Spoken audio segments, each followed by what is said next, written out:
Hi, this is Dr. Catherine Kelly, and I'm here today to give you your quick tip for the week that goes along with the theme of how to let go of people who aren't healthy for you. Now, this is a tough one. Because a lot of the people in our lives are either family members or friends that have been there for a long time or coworkers. But in some ways, we have to start identifying whether or not these folks are healthy for us.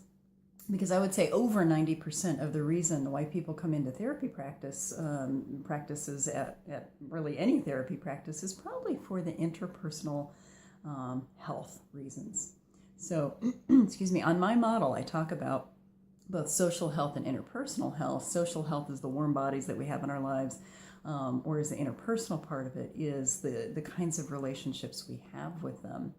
And it's not unusual for us to do the Groundhog Day thing. In other words, we start to develop the same kinds of relationships with different people, and we wonder why these things aren't working out. And I'm talking about friendships, I'm talking about romantic relationships, all kinds of different relationships might end up having the same type of dynamic.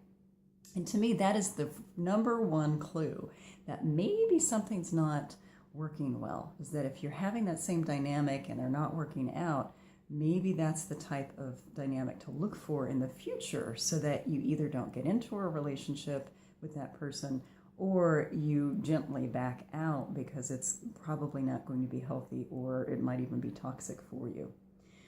Another thing to think about is that if you leave that interaction with someone feeling worse than when you entered that interaction with them, that's another cue that maybe it's time to back out of that relationship.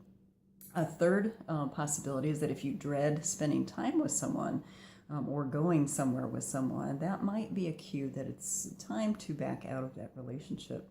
And it might be that you do it gently and you just kind of wean yourself off of that relationship over time.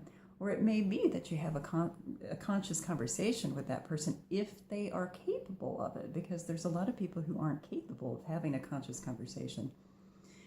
But you may have to have that, if you can, just to basically say, this isn't working out for me. This doesn't feel natural. This doesn't feel healthy. And again, they may or may not be able to handle that. If they are able to handle that, well, then that's wonderful. And that shows that both of you are conscious, healthy individuals that can just go your separate ways. Whereas if it's someone that fights you or blames everything on you or something else, that's just another clear indication that maybe that's not the right kind of relationship for you. I know it's a very difficult thing, but sometimes we have to clean people out, just like anything else, out of our lives in order to lead a healthier, more soulful, and more healthy and radiant life in general. And so that's your tip, is to go through those different ideas and think through, are these some of the dynamics that play out for me? And hopefully that will help you align better for radiant living. Thank you and have a great day.